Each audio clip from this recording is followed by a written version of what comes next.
300 metre patch ठीक नहीं हो रहा, आप जंग लड़ने की बात कर रहे हो।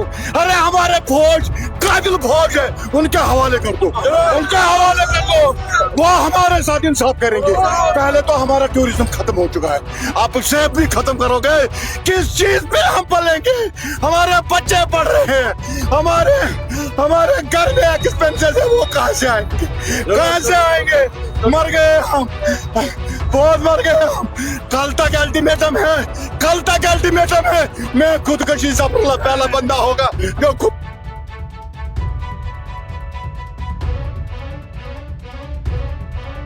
लिहाजा सरकार को चाहिए कि वो वहाँ डेरा जमा के बैठे जब तक कि पूरी क्लियरेंस जो हमारे फ्रूट के ट्रक्स हैं उनको क्लियर न किया जाए। टूरिज्म को काफी नुकसान हो चुका है, इसकी नजर लग गई। हमारा जो सीजन इस साल बहुत अच्छा टूरिज्म में जा रहा था, वो काफी बुरी तरह से वो हिट हो गया है। हमारे लिए मुश्किल है कि मैं शोपियान से माल उठाकर 60-70 किलोमीटर या 80 किलोमीटर इसको बड़गाम ले जाऊं, वहां पर लोड करूं, ये मेरे लिए मुश्किल है, मेरे किसान के लिए ये मुश्किल है। खुदा न खास्ता अगर ऐसी ही हालत रही तो फिर ये नुकसान काफ़ी बढ़ने का चांसेस हैं। तो हम ये चाहेंगे कि नेशनल हाईवे को पूरी तरह से रेस्टोर किया जाए। प्रधानमंत्री जी से हाथ जोड़ गुजारिश करना चाहेंगे कि नमस्कार, मैं हूं संजीव श्रीवास्तव। आप देख रहे हैं 4 PM न्यूज नेटवर्क। मित्रों, देश के बहुत सारे हिस्से ऐसे हैं जहां इस बार अतिवृष्टि या जो जबरदस्त बारिश ने बहुत एक कह सकते हैं तबाही मचाई है। और खासकर जो हिमालय से जुड़ा जो क्षेत्र है, चाहे वो जम्मू कश्मीर हो या फिर जो हम पंजाब को कह सकते हैं, इसके अलावा हिमाचल प्रदेश को कह सकते हैं, देश बहुत सारे हिस्से हैं। आप जाइए, लद्दाख चले जाइए, इस बार जबरदस्त तबाही है। खासकर ऐसी तबाही को लेकर कहा जा रहा है कभी पहले नहीं देखी गई, इतनी ज्यादा। कई जो राज्य हैं, केंद्र शासित प्रदेश हैं, और उसके बहुत सारे रिपरकेशंस हुए हैं, बहुत भारी नुकसान हुआ है। कई जगहों पर जान का भी नुकसान और माल का तो भारी नुकसान हुआ ही हुआ है। ऐसे ही जो एक हम जिसे कहते हैं धरती का स्वर्ग कश्मीर, और जैसे ही नाम आता है तो एक अलग उसको लेकर मन में प्रफुल्लता पैदा होती है। लगता है कि हमें भी उस जन्नत को देखना चाहिए। लेकिन वो जन्नत जो है, अभी हम कह सकते हैं कि वो जन्नत बहुत कठिनाइयों से गुजर रहा है, दिक्कतों से गुजर रहा है। और बहुत सारा देश में अलग अलग, मैंने जैसे कहा, क्षेत्रों में है। उत्तराखंड में हमने देखा, और कहीं लैंडस्लाइडिंग है, कहीं कुछ और है। और इसकी बहुत सारी वजह है। उन वजहों में एक बहुत खास वजह ये भी है कि हम जो प्रकृति से खिलवाड़ करते चले गए हैं, अंधाधुंध जो हमने कहीं वहां निर्माण या जो जो जो हम प्रकृति से खिलवाड़ करते रहे। हम अभी देख रहे थे कि वो इस जम्मू में जाइए, कश्मीर और जम्मू कश्मीर, तो जम्मू कश्मीर में, जम्मू में कैसे वैष्णो देवी की यात्रा, शायद मुझे नहीं ध्यान आता कि इतने लंबे वक्त तक वो यात्रा बाधित रही हो। अभी खुली थी, फिर रुक गई थी, चल रहा है मामला। और धर्म प्रेमी जो है वो हैरान है, परेशान है। अभी आ रहा है एक जो नवरात्र का दौर, पर्व, खैर वो मैं अलग, उस पर बाद में, पहले भी मैंने बात की है, अलग बात की। लेकिन आज जो मैं बात करने जा रहा हूं वो जो कश्मीर है, स्वर्ग जिसे कहते हैं, वहां हालात कितने खराब हैं, कितने बदतर हैं। और खासकर वहां का जो किसान है, किसानों की हालत, जो हमारे देश को एक, खासकर जो सिर्फ और सिर्फ आज बात करूंगा मैं सेब के बारे में। जो शोपियान का सेब है, अलग अलग variety, red delicious, golden delicious, अम्ब्रिया, महाराजी, मतलब तमाम तमाम, और जो दुनिया में हमारा एक्सपोर्ट होता है, और साथ साथ देश का जो सेब की डिमांड है उसको 85% पूरी करता है शोपियान। सीधे चलूंगा मैं उसी धरती के स्वर्ग की ओर, और मैं सबसे पहले जुड़ूंगा एक बहुत बहुत खास मेहमान को। जुड़ गए हमसे, मैं बहुत स्वागत करूंगा। बहुत स्वागत है मोहम्मद अशरफ वानी साहब, आपका स्वागत, अभिनंदन, आपने हमारे लिए वक्त निकाला। और मैं बता दूं दर्शकों कि जो मोहम्मद अशरफ वानी साहब हैं, ये फ्रूट ग्रोअर एंड डीलर जो एसोसिएशन है शोपियान, उसके आप अध्यक्ष हैं। मैं आपको बहुत आभार जताऊंगा, आपने हमारे लिए वक्त निकाला। और मैं शुरुआत, चूंकि मैंने सेब के बारे में कहा है, धरती का जो स्वर्ग हम बात करते हैं, कितना नुकसान है अशरफ साहब इस बार जो सेब की फसल को, किस उसके आंकड़े और तमाम दीजिएगा। और बहुत बड़ा तबका, मैं इसमें पूरी बात करूंगा। लेकिन सबसे पहले इस बारिश ने जो तबाही मचाई है, कितना नुकसान पहुंचाया है सेब की फसल को, पहले उस पर आपकी टिप्पणी वानी साहब। आदाब। इस साल जो बहुत ज्यादा बारिशें हो गई है मानसून की, जो हमारी यहाँ की नेशनल हाईवे हैं जिसको कश्मीर की शाहरग भी हम कहते हैं, मुसलसल बारिशों की वजह से उधमपुर के नजदीक थ्रेड एक जगह है, वहां पर बहुत ज्यादा लैंडस्लाइड हो गया है। करीब करीब 300 मीटर जो वहां पर सड़क थी, जो नेशनल हाईवे थी, वो वॉश आउट हो गई, वो उसका कहीं तो नाम निशान ही नहीं रहा है। और इस वक्त जो कश्मीर के जो फ्रूट ग्रोवर्स हैं, उनका जो हार्वेस्टिंग का सीजन है वो पीक पर है।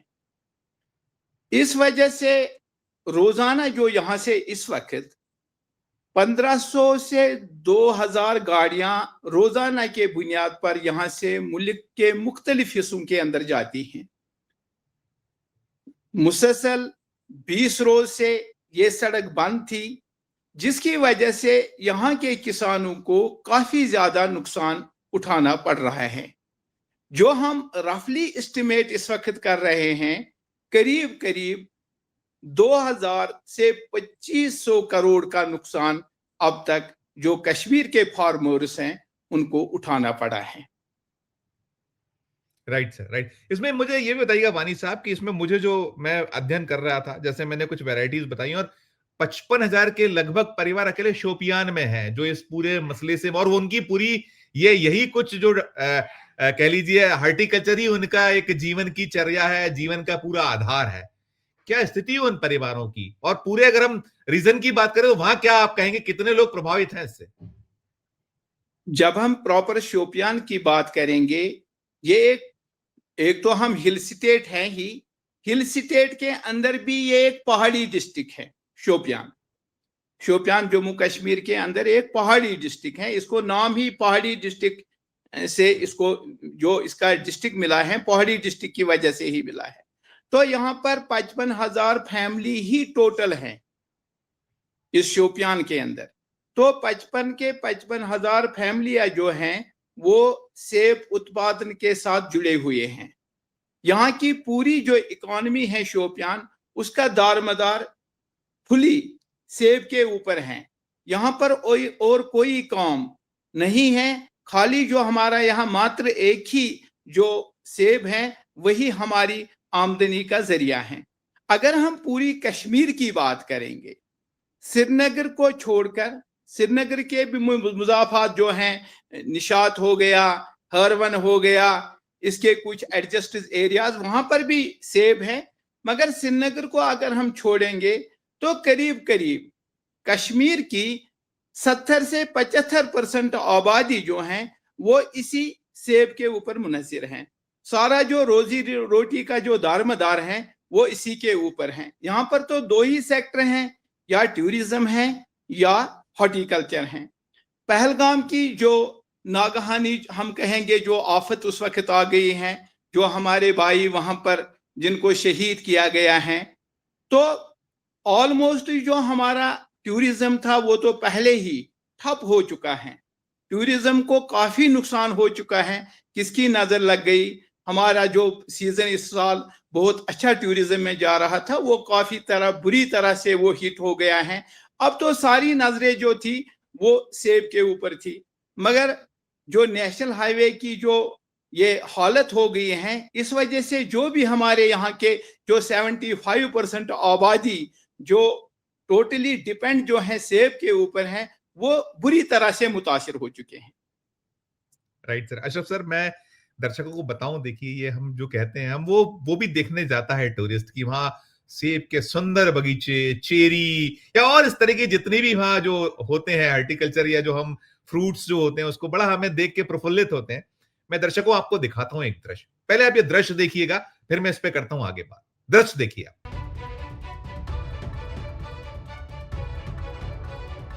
देखिए दर्शकों, ये दृश्य आपने देखा, मैं आपको बता दूं, ये कोई जुनेद कश्मीरी साहब हैं, उनका नाम से ये मैंने इसको उठाया है, जो एक्स होता है जिसे हम ट्विटर कहते हैं, वहां से उठाया, और उन्हें ये बता रहे हैं, आपने देखा वो दृश्य की कैसे फसलों को सड़कों पर किनारे पर फेंक दिया गया। और वो बता रहे हैं एक किसान ने श्रीनगर जम्मू राष्ट्रीय राजमार्ग के व्यवधान के कारण ट्रकों में जो सड़ चुके हैं 15 लाख के 2000 सेब के बक्से छोड़ दिए।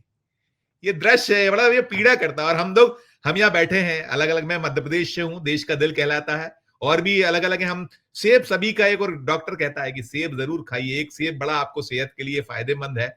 और हम कहाँ का खरीदते, लेकिन जो सूचना है देखिए सेब को ऐसे फेंक देना, हम लोग यहाँ देखते हैं अलग अलग जगह टमाटर की फसलें फेंक दी जाती हैं, या जो उत्पाद हो जाता है उसको फेंकना पड़ता है जब नहीं बिकती हैं। लेकिन वहां मजबूरी ये है, नेशनल हाईवेज वो बंद पड़े, उसके कारण फेंकना पड़े।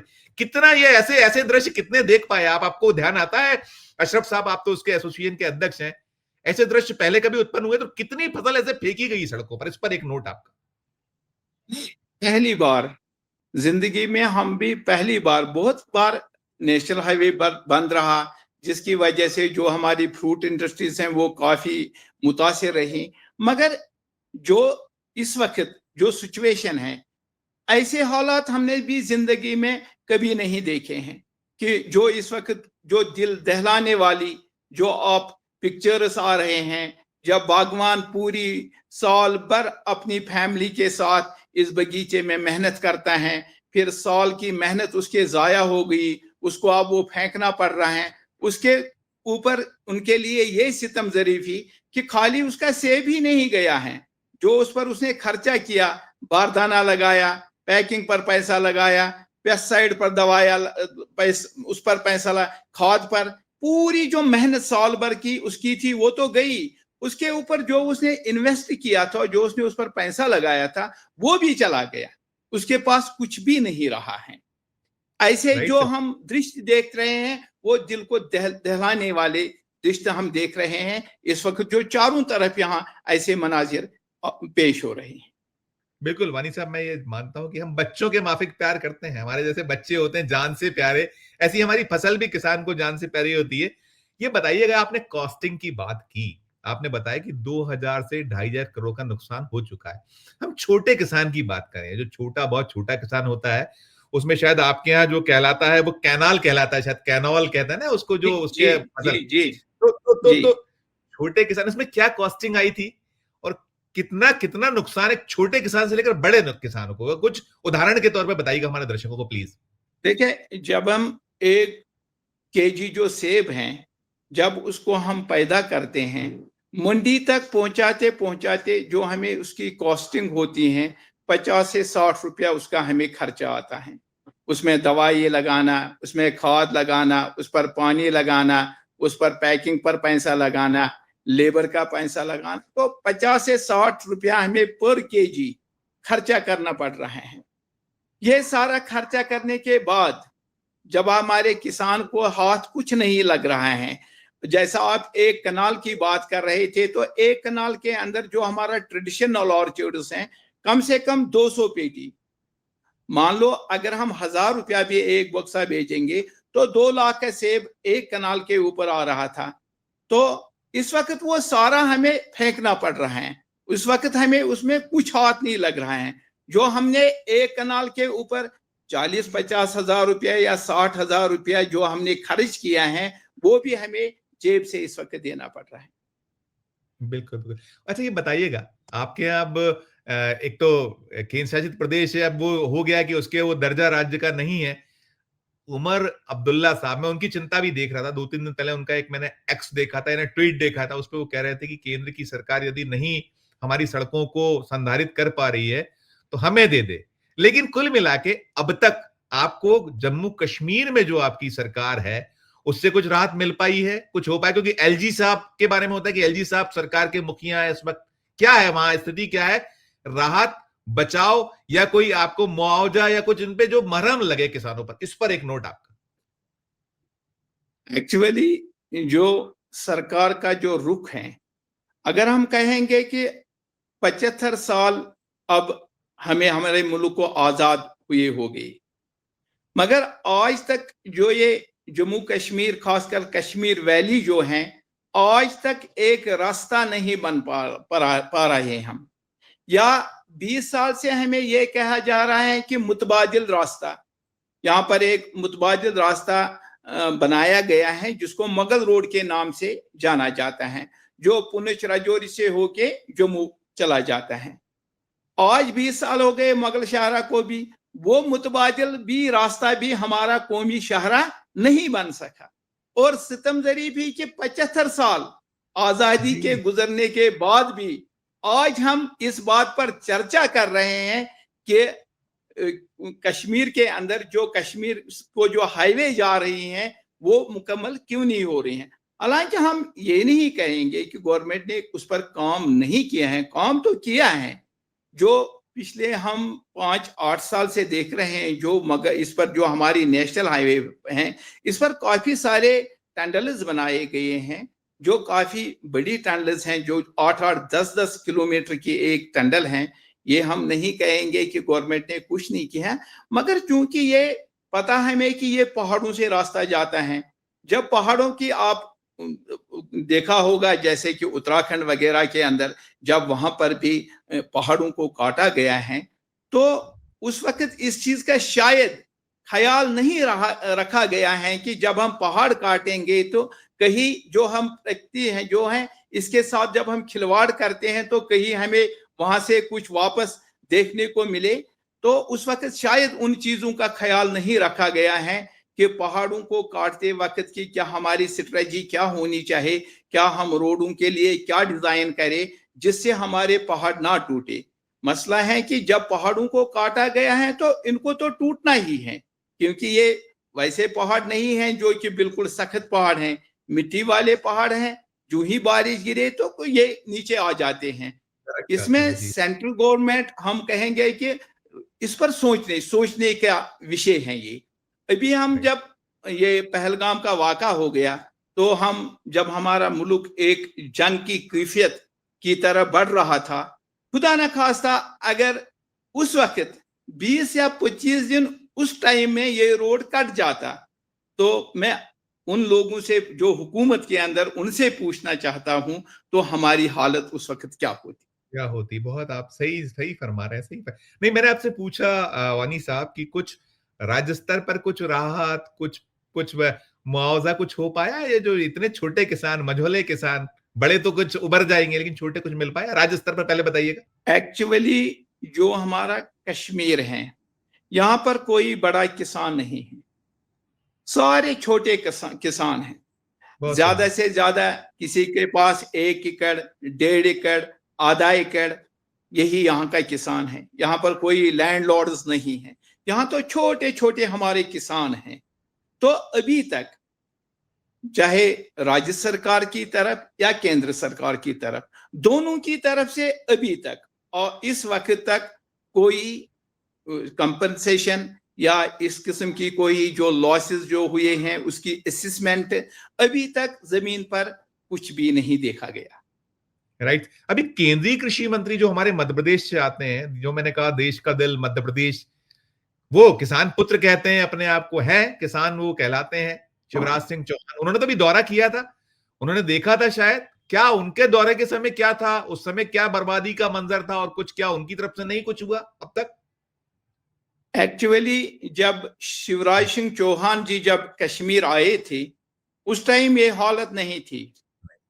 ठीक, उस टाइम ये आपकी सही बात है, वो एक खुद एक किसान है, एक किसान ही एक किसान का दर्द समझ सकता है कि उनकी क्या हालत होगी जब उसकी फसल बर्बाद होती है, वो एक किसान ही समझता है। मगर जिस वक्त चौहान जी यहाँ आए थे उस वक्त यहाँ हालत नॉर्मल थे, उस वक्त ऐसा कुछ नहीं था। सूचना तो पहुंच गई वानी जी क्या स्थिति है। तो शिवराज सिंह चौहान जी का रुख अब आज की तारीख में या अब तक जो पूरा मंजर या बर्बादी की 2500 करोड़ की फसल नष्ट और केंद्र की जो सरकार है मोदी जी की अगुवाई, वो भी तो किसानों के हितैषी कहते हैं, कहलाते हैं अपने आप को, तो क्या निकल कर आता है? कुछ आपका वहां से रुख रवैया? और साथ में मैं ये भी पूछना चाहूंगा, जो मुझे पता है कि अभी हाल ही में जो संसद की जो स्टैंडिंग कमेटी है उसने अभी 2 दिन पहले 3 दिवसीय दौरा आपके यहाँ किया है, क्या रुख था? क्या पहले आप बताइए, शिवराज सिंह चौहान या केंद्र की सरकार जो मोदी जी की अगुवाई, उनसे क्या मिला है? क्योंकि सूचना तो सब पहुंच रही है कि ऐसे फेंकना पड़ा है आपको सेब। देखिए अभी तक जो है चाहे केंद्र सरकार हो या राज्य सरकार हो, मुआवजे की कोई बात नहीं हुई है। हाँ, कुछ दिन पहले हम माननीय एलजी साहब से मिले थे, तो जब उनसे हम मिले तो तभी कुछ जो ये जहां पर ये लैंडस्लाइड हो गया तो उस काम के अंदर कुछ सूरत आ गया, क्योंकि फिर जो हमारे उमर साहब हैं उसने भी नितिन गडकरी जी से फोन पर बात की, वर्चुअल मीटिंग उनसे की, तो जो हमारे एलजी साहब से उनके पास जब हम गए तो उनको हमने सारा ये मंजर दिखाया कि किसानों की क्या हालत है, तो तब जाके कुछ अब 2 दिन से जो हालात हैं उनमें कुछ तब्दीली आई है कि जो रोड है उस पर गाड़ियां चलने लगी हैं। तो वरना उस वक्त तक तो बिल्कुल कुछ नहीं था। अभी हमें जो आप पार्लियामेंट स्टैंडिंग कमेटी जो यहाँ पर आई थी 3-4 रोज पहले, उनसे हम मुलाकी हो गए हैं, उनसे हमने अपनी बात रखी है कि क्या क्या नुकसान हुए हैं और क्या क्या यहाँ के जो सेब उत्पादन हैं उनकी क्या क्या मसाइल हैं, उनकी क्या क्या परेशानियां हैं, उनके सामने वो सारी चीजें हमें रखी। तो उसके साथ जो नेशनल हाईवे का मसला है वो सरफिरिस्त हमने उनसे उठाया है कि नेशनल हाईवे, एक ऐसा नेशनल हाईवे हमारे पास होना चाहिए जो किसी भी हालत के अंदर बंद ना हो, या एक मुतबादिल रास्ता जो मुगल रोड है इस पर एक टंडल का डीपीआर भी गया हुआ है। ये जो मुगल शाहरा है इस पर एक डीपीआर भी सबमिट हुआ है। तो जो वो टंडल, अगर वो टंडल फौरन बन जाए मुगल शाहरा पर, तो इससे काफी हालत जो हमारी नेशनल हाईवे के ऊपर जो पूरा दबाव है वो कम हो जाए। Right sir, right. नहीं, आपने चूंकि आप इस एसोसिएशन के अध्यक्ष हैं, और जहां तक मुझे ध्यान है, ख्याल है, मैंने जो पढ़ा है, मैं पुनः कहूंगा कि शायद 85% की जो पूर्ति है शोपियान का सेब करता है, जो मेरे को मतलब मैंने पढ़ा, आप उसको दुरुस्त करिएगा मैं गलत हूं, कि देश की जो डिमांड है और देश के साथ साथ दुनिया को एक्सपोर्ट भी करते हैं, शायद बांग्लादेश को आप सबसे ज्यादा किया करते हैं या करते रहे हैं, जो भी उसका है। तो आपने कोई अपना प्रेजेंटेशन या आपने अपना जो नुकसान का आकलन करके कोई सेंट्रल गवर्नमेंट को, जैसे आपने कहा एलजी साहब से मुलाकात की है, इन लोगों को कुछ दिया है, आपने कुछ डिमांड की है कि ये डिमांड होनी चाहिए पूरी, हमको तत्काल दिया जाए?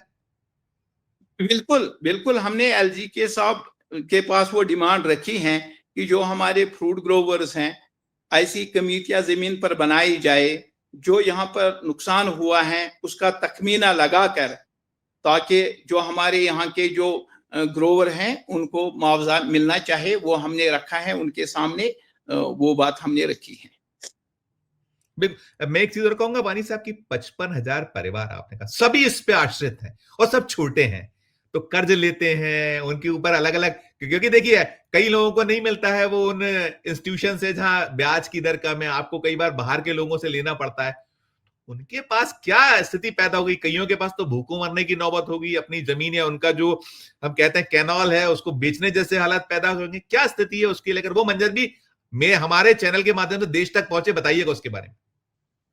एक्चुअली जो हमारे यहाँ किसान हैं, जो उनका केसीसी लोन जो उनको 3 लाख रुपया तक का जो बैंक दे रहा है ताकि वो अपनी खेती के जितने भी खर्चे हैं वो पूरे करे, जब कोई यहाँ पर हम देख रहे हैं करोड़ों रुपया बैंकों का जो हमारे कॉर्पोरेटर होते हैं उनके पास रहता है, उनको वो घर नहीं जाते हैं। सौरभ जी, जो हमारे ये बगीचे वाले हैं जिनके पास 3 लाख रुपया का कर्ज रहता है केसीसी लोन, उसकी जो साल भर की किस्त रहती है कुछ 20-21 हजार रुपया, तो जब वो नहीं चुका पाते हैं तो बैंक वाले उसके घर जाते हैं। आप समझ सकते हैं 10-20 हजार के रुपयों के लिए जब बैंक वाले उनके घर जाते हैं तो उनकी क्या हालत होगी, क्योंकि उनके पास इस वक्त बैंक को वो कर्जा चुकाने की हालत में नहीं रहे हैं, या जो उन्होंने दवाई वालों से दवाई ली है, या जो उनके ऊपर पैकिंग मटेरियल है वो दुकानदार से उसने उधार लिया है, उसके पास अब इतना पैसा नहीं है कि वो चुकाएंगे, उनका कर्जा चुकाएंगे। तो इसमें हमने जो मरकजी जो standing committee, parliament standing committee आई थी, उनके सामने ये भी हमने रखा था जो बैंक के कर्जे हैं कम से कम जो केसीसी लोन है वो कम से कम जो हमारे किसान हैं उनको माफ किया जाए। अगर वो नहीं किया जाए, कम से कम जो उनका साल भर का जो इंटरेस्ट है कम से कम वो उनके ऊपर जो है वो कम, अगर इस हालत में हम नहीं हैं कि हम उनका कर्जा माफ कर सके, मगर कम से कम जो उनका साल भर का जो इंटरेस्ट है वो तो उनको माफ कर सकते हैं। Right sir, right sir. वानी साहब एक चीज और बताइए, देखिए ये तो आपने सेब की फसल का नुकसान बताया, और भी फसलें नुकसान हुई है अलग अलग, लेकिन बाकी नुकसान जो लैंड स्लाइडिंग है या जो सड़कों की हालत खस्ता हुई है, इससे बाकी नुकसान क्या क्या और हुए? छोटा सा, एक बहुत छोटा सा नोट कि किसी के मकान ढह गए हैं, किसी का दुकान तबाह हो गई, किसी का खेत तबाह हो गया, तबाह तो वही हुआ। वो क्या मंजर है, वो कितना नुकसान होगा? सेब की फसल तो आपने बता दी कि 2,500 से 2,000 करोड़ से 2,500 करोड़, लेकिन बाकी नुकसान वो कितना जाएगा, उसका आकलन क्या देखते पाते हैं आप अकेले शोपियान?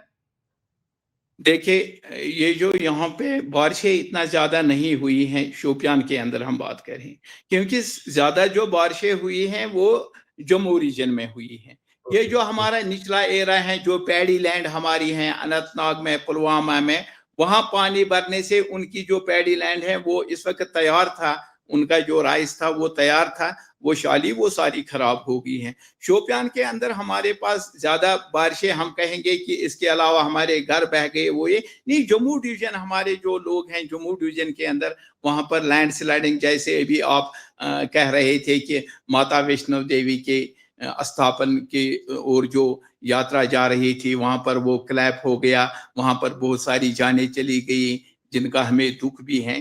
तो वैसे ही जम्मू के अंदर बहुत सारे लोग, या कश्तवाड़ के अंदर एक वहाँ पे वो हो गया, तो वहाँ पर मेरे ख्याल में 200-300 लोग बिल्कुल मिट्टी के नीचे दब गए, शायद उनको निकाला भी नहीं गया है। ऐसे ही जो हमारे रामबंद, बानहाल जो हिली एरियाज हैं, वहाँ पर काफी माली नुकसान भी हुआ है और वहाँ पर जानी नुकसान भी हुआ है, उनके घर दह गए हैं, वहाँ पर भी अच्छा खासा नुकसान है। ठीक, मुझे ये भी बताइए ना, आप दिक्कत पैदा होती है कि आपके जो आपने बताया कि 15 से 20 कितना आपने ट्रक्स बताए कि इतने ट्रक्स वहां से माल लेके निकलते हैं हर दिन, आपने उसकी संख्या बताई। मोदी जी ने अभी ये बहुत बातें की हैं कि वहां हमने रेलवे लाइनें बिछा दी हैं, इतनी ट्रेन हो गई हैं, तो इस वक्त ट्रेनें कम आई आप लोगों के कुछ जो खासकर मालगाड़ियां, ताकि आपकी फसल तबाह ना हो पाती, जितना यहां से दावा था उसकी पिक्चर क्या है, छोटा सा नोट उस पे। जो रेलवे है, हाल ही इसको जम्मू और कश्मीर को आपस में कनेक्ट किया गया है। अभी तक यहाँ पर माल बरदार की कोई ट्रेन नहीं चल रही थी, तो जब ये हालात हो गए तो तब उन्होंने कुछ ऑड बोगियां जो पार्सल की हैं वो लगाई हैं। और इसके अलावा कुछ जो सीमेंट लेकर यहाँ आती हैं गाड़ियां, ये रेलवे जो सीमेंट बोगियों में लाते हैं, उनके अंदर सेब लिया गया है। एक चीज है कि लाइन बिछने से, एक चीज है कि अभी जो मेरे ख्याल में सितंबर के आखिरी हफ्ते में असली रेलवे का प्रोग्राम था कि जो हम माल बरदार ट्रेन है कश्मीर से चलाएंगे, उसके लिए कोशिश की जा रही थी। पहले शायद उससे पहले वो करना चाहते थे, कुछ टेक्निकली वजह से उन्होंने वो नहीं कर पाए हैं। तो जो उनका प्लान था रेलवे का, वो अक्टूबर से ये चाहते थे कि हम माल बरदार ट्रेन कश्मीर से चलाएंगे। वहां पर एक दिक्कत है, हमारी जो मंडियां हैं वो रेलवे के साथ कनेक्टेड नहीं है। हाँ, कश्मीर तक जरूर रेल आ गई है, मगर जो हमारी फ्रूट मंडियां हैं, चाहे वो श्रीनगर की फ्रूट मंडी हो, चाहे वो शोपियान की फ्रूट मंडी हो, चाहे वो सोपोर की फ्रूट मंडी हो, या पुलवामा की फ्रूट मंडी हो, ये फ्रूट मंडियां जो हैं रेलवे के साथ लिंक नहीं है। हमारे लिए मुश्किल है कि मैं शोपियान से माल उठाकर 60-70 किलोमीटर या 80 किलोमीटर इसको बड़गाम ले जाऊं, वहां पर लोड करूं, ये मेरे लिए मुश्किल है, मेरे किसान के लिए ये मुश्किल है, क्योंकि उसका खर्चा जो है उससे काफी बढ़ जाता है। तो उसमें ये चीज है, एक सराहना कदम है जो कश्मीर को रेल लाइन के साथ जोड़ा गया है। इसी साल ही ये जम्मू, क्योंकि अभी तो बानहाल तो बारामूला चलती थी या फिर जम्मू तक आती थी, जो बीच का पोर्शन है, ये हाल ही कुछ 1-1.5 महीना पहले ही, 2 महीना पहले ही उसको आपस में जोड़ा गया है। अब सीधा मतलब जम्मू से कश्मीर के लिए ट्रेन आ रही है। तो अभी ट्रांस ये जो हमारे, अगर हम इसको ऐसे समझना चाहें कि जैसे शायद आपने बताया 2000 से 2,500 ट्रक्स रोज वहां से माल लेके निकलते हैं और शायद 15-16 टन माल रोज निकलता था, तो ये ट्रेन यदि आपके 8 बोगियां चल रही हैं तो इसको प्रोपोर्शनेट करें कि वहां कितना टन माल निकल पाया है इस दरमियान जो आपकी हालत खस्ता थी। देखो, इसमें है कि अगर हम एक बोगी के अंदर कहेंगे कि हमने 20-24 टन माल भरा है, तो 8 बोगियों के अंदर 240 टन माल आपका गया है, वो है न होने के बराबर। क्योंकि 15-16 टन एक ट्रक में, 15-16 टन एक ट्रक में, अगर 2,500 ट्रक को पकड़ लें तो कितना हो जाता है, तो बहुत हजारों टन हो जाएगा, लाखों टन हो जाएगा। देखिए, रोजाना की बेसिस पर इस वक्त जो हम 2 से 2.5 लाख मीट्रिक टन सेब यहाँ से बेचते हैं, उसमें हर तो दिन। ये कुछ है नहीं। अगर हम उसमें 240 मीट्रिक टन सेब उठाएंगे तो वो न होने के बराबर है, जी, जी, जी, वो तो बिल्कुल, न बिल्कुल। होने के बराबर है। Yes, yes. तो अच्छा ये भी जब बताइए। तक इसको जी, जी। हाँ, करिए, कंप्लीट एक्चुअली करिए। जब तक रेल के साथ मंडियों को कनेक्ट नहीं किया जाएगा, तब तक ये एक्सरसाइज हमारी, मुझे लगता है कि ये सक्सेस तब तक नहीं। Right sir. एक मुझे लगता है, मैंने जैसे कहा कि 85% जो पूर्ति है शोपियान करता है। ये जो मैंने आंकड़ा, आपने 18 से 20 lakh metric ton per year का जो आपका उत्पादन है। हम कोल्ड स्टोरेज का सेब बहुत खाते हैं, तो कोल्ड स्टोरेज की स्थिति जो मुझे पता चला आपके यहाँ 2.5-3 लाख टन की स्टोरेज की क्षमता है, उस मोर्चे पर क्या होना चाहिए? एक्चुअली जो हम पूरे जो, चाहे हिमाचल हो, उत्तराखंड हो, जम्मू कश्मीर हो, तीनों स्टेटों को मिलाकर हम 20 से 25 लाख मीट्रिक टन सेब यहाँ से निकालते हैं। 20 से 25 लाख मीट्रिक टन। ये कश्मीर की बात तो कर रहे हैं, कश्मीर की। इसके कश्मीर अंदर की जो शोपियान में। कश्मीर है, जी, जी, जो जी। कश्मीर है, कश्मीर इसके अंदर 18 से 20 लाख मीट्रिक टन जो यहाँ से हम, हमारी प्रोडक्शन है वो यहाँ से है, कश्मीर से। इसका मतलब है कि 85% जो सेब का उत्पादन है वो कश्मीर से होता है। तो स्टोरेज की जहां तक बात है, मतलब गवर्नमेंट ने एक अच्छा इनिशिएटिव लिया कि यहाँ पर सीए स्टोरेज बनाए गए हैं। इस वक्त जो हमारी कैपेसिटी है वो 3 लाख मीट्रिक टन के आसपास की कैपेसिटी है।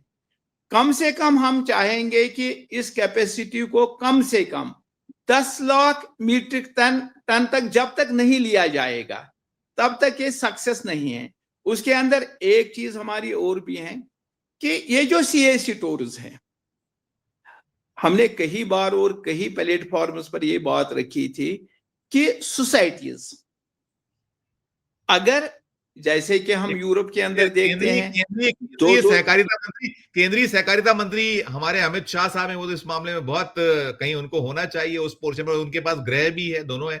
सहकारिता के माध्यम से जो आप कह रहे हैं शायद समितियां, हाँ कंटिन्यू करिएगा, मैं उसी को कि उनसे अपील कर सकते हैं आप शायद। बिल्कुल हम उनसे अपील करेंगे कि जैसे यूरोप के अंदर सोसाइटीज हैं, वहां पर 2-2, 3-3 गांवों की एक सोसाइटी है। सोसाइटी के पास अपना सारा कुछ है, उसके पास अपनी कोल्ड चेन है, उसके अपने पास जितने भी दवाइयों छिड़कने के इस वक्त जो जदीद मशीनें हैं वो उनके पास है। उनके ऐसे इक्विपमेंट्स वहां पर लगे हुए हैं जिनसे हम ये रीड कर सकते हैं इस एरिया के अंदर फंगल डिजीजेस कितने हैं, यहाँ पर इंसेक्ट्स कितने हैं।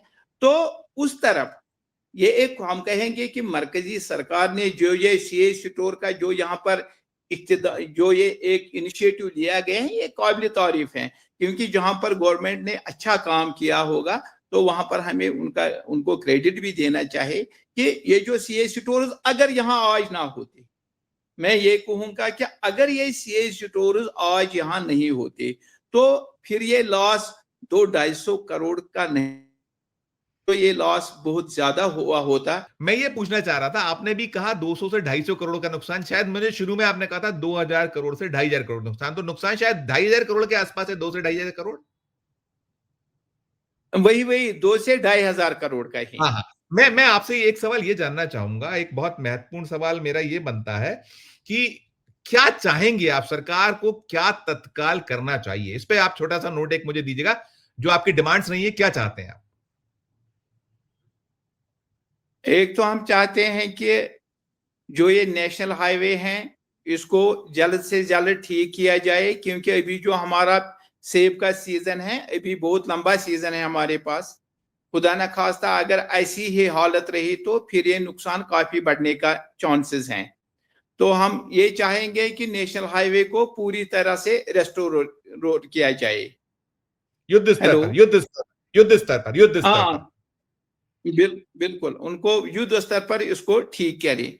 दूसरी बात है, जो हमारे फ्रूट ग्रोवर्स हैं, जो उनको नुकसान हुआ है, लॉसेस हुए हैं, उनका असेसमेंट करके उनको कम से कम रिलीफ दिया जाए, ताकि जो हमारे स्मॉल फार्मर्स हैं जिनको पूरी साल भर की मेहनत ये है ताकि वो खुदकशी पर आमादा ना हो जाए, ताकि उनका जो सहारा है कुछ जो उनका रिलीफ मिले, तो ताकि वो अपनी जिंदगी गुजर बसर कर सके।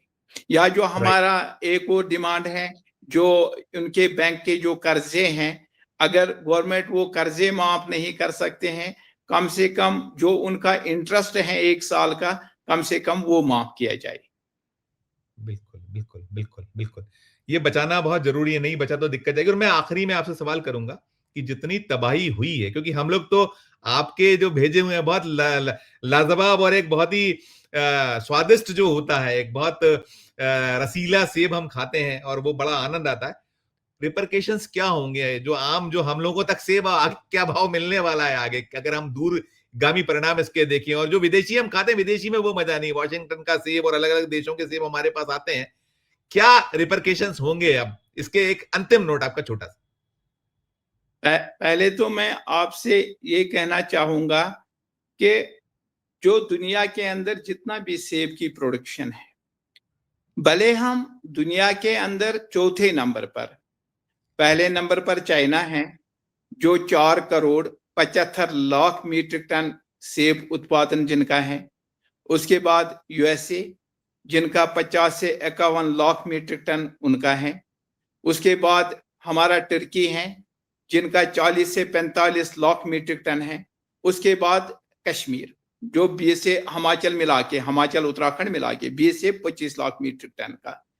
तो हम एक चीज जरूर कहना चाहेंगे कि जो आपके पास सेब है वो तो हमारे किसान अपनी खून पसीने की मेहनत से बहुत ही रसीले और मीठे सेब जो पूरे दुनिया के अंदर फेमस हैं अपनी स्वाद की वजह से, जो कश्मीर का सेब है, ये पूरे दुनिया में कोई सेब इतना टेस्ट किसी सेब के अंदर नहीं है जितना कश्मीर के सेब के अंदर है।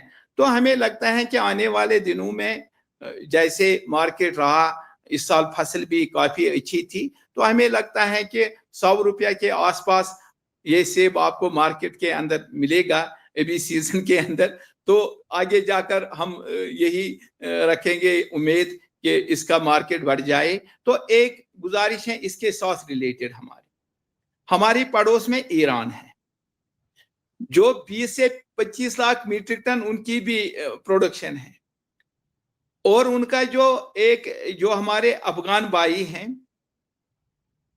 वही ईरान का सेब अफगानिस्तान के रास्ते से वाघा बॉर्डर के थ्रू बगैर tax, oh my God, oh my God, oh my God, हालांकि जी जी जी जी, बहुत सुंदर। अफगानिस्तान की जो खुद की प्रोडक्शन है 1 लाख मीट्रिक टन, राइट, मतलब कि वो उसमें इंपोर्टेड कुछ नहीं कर सकते हैं। ठीक। ये जो ईरान का सेब है वैदिक और अफगान के नाम से वाघा बॉर्डर के थ्रू ये अंदर आ रहे हैं, जिस पर क्योंकि हमारी गवर्नमेंट ने जो हमारे अफगान भाई हैं उनको फ्री एक्सेस दिए हैं, तो वहां से वो सेब ला रहे हैं, ईरान का, अपना नहीं।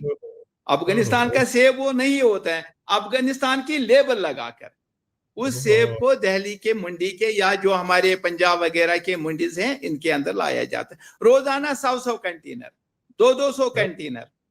तो हम गवर्नमेंट से गुजारिश करना चाहेंगे, हमने अफगानों का काफी जो उनकी हेल्प करनी थी हमने की है, अगर इंडिया गवर्नमेंट उनका और भी हेल्प करना चाहे करे, हमें उससे कोई दिक्कत नहीं है।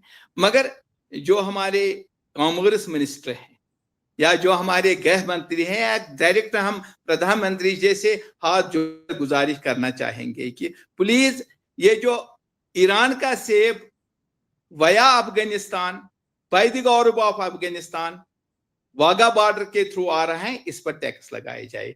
ईरान ये अफगानिस्तान का खुद का सेब नहीं होता है, मेहरबानी करके उस पर टैक्स लगाया जाए अफगानिस्तान के ऊपर भी, ताकि वो जो गैर कानूनी तौर वो सेब वहां से आ रहे हैं वो बंद हो सके।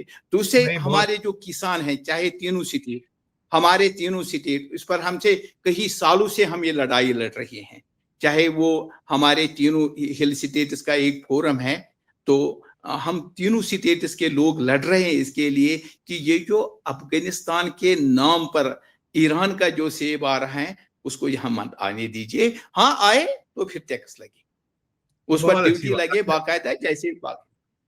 बिल्कुल नहीं, आपने बहुत अच्छी, बहुत विस्तृत जानकारियां दी, बहुत निश्चित तौर पे आंख खोलने वाली जानकारी है। देश की जो हमारी हुकूमत है, मोदी जी की जो सरकार है, केंद्रीय कृषि मंत्री जी हैं जो इस मध्य प्रदेश से ही आते हैं और किसानों के वो किसान पुत्र तो कहते ही हैं अपने आप को, किसानों का हितैषी अपने आप को बहुत बड़ा बताते हैं।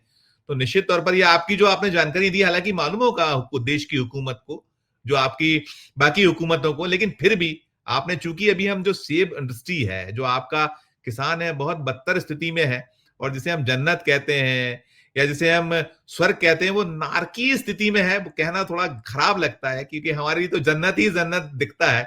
अगर वो दोजख जैसे हालात हैं तो चिंता का विषय है और इसको लेकर सरकार को संजीदा भी होना चाहिए। जो आपने कहा मैं सहमति जताऊंगा और मैं भी आपकी ओर से यही अनुरोध 4 PM करेगा देश की हुकूमत से, मोदी जी की हुकूमत से, केंद्र की सरकार से, कि आप ये सुध लीजिए, ये हमारे अपने लोग हैं और वो जन्नत के लोग हैं जो उसको बरसों से अपने खून पसीने से सींचे। और मुझे तो लगता है कि कहीं इस सेब को जो टूरिज्म इंडस्ट्री है उससे भी जोड़ दिया जाएगा तो एक बहुत खूबसूरत हो जाएगा और इस पूरे जो व्यवसाय है देश के और दुनिया के, हमारा जो जलजला है, हमारा जलवा है, जो हमारा सबसे रसीला सबसे शानदार सेब है, वो एक अलग और उसका स्वाद भी बढ़ेगा और उसकी शान भी बढ़ेगी। आपका बहुत शुक्रिया अदा करूंगा, आपने इतना वक्त दिया हमें, बहुत शुक्रिया, बहुत आभार मोहम्मद अशरफ वानी साहब। फिर हम कभी जुड़ेंगे आपके साथ। इस चर्चा में इतना ही, शुक्रिया, धन्यवाद, थैंक यू, आदाब। तो मित्रों आप ये सुन रहे थे, ये थे अशरफ वानी साहब, जो मैंने बताया कि ये देश में जो 85% आपूर्ति करते हैं सेब का, वो शोपियान और पूरा जो कश्मीर का इलाका है, क्षेत्र, बाकी उन्होंने पूरी तस्वीर आपके सामने रख दी। और जो उन्होंने अंतिम जो कहा है बहुत बहुत गंभीर मामला है, बहुत, कि आप ईरान का जो सेब है उस पर मोहर लगती है अफगानिस्तान की और बिना टैक्स हमारे यहां आ रहा है, तो ये खोलने वाला है आंख की जो एलजी साहब हैं, उन्हें कहीं आंखें खोलना चाहिए, वो सजगता सतर्कता बरतनी चाहिए। और केंद्र की सरकार की तो है ही, और कॉमर्स मिनिस्टर जो हम अभी टैक्स का बोझ सह रहे हैं, हम मार सह रहे हैं जो है ट्रंप का टैरिफ, तो यदि ये हो जाएगा तो शायद बात अलग हो जाएगी, बात बनेगी। मित्रों इस वीडियो में इतना ही, चर्चा थोड़ी लंबी हुई है लेकिन सुनिएगा, देखिएगा, वानी साहब ने बहुत कुछ खुलासे भी किए हैं और खुलासों के साथ जो डिमांड है कि किसान है, गरीब है और बहुत छोटे किसान, उन्होंने कहा कोई बड़ा किसान नहीं है वहां सेब की जो फसलें उत्पादन करता है, सुध लेना होगी तभी जाके पता नहीं। मित्रों आपने पूरी चर्चा सुनने के बाद जो आपका अपना कमेंट हो इस वीडियो के कमेंट बॉक्स में जाकर जरूर अपनी राय प्रकट कीजिएगा और हमारी ये चर्चा अच्छी लगी हो तो चैनल को लाइक कीजिएगा, सब्सक्राइब कीजिएगा, ज्वाइन का बटन दबाइएगा तो हमारी हौसला अफजाई होगी। प्यार और स्नेह बना रखिए और देखते रहिए 4 PM न्यूज नेटवर्क। धन्यवाद, नमस्कार।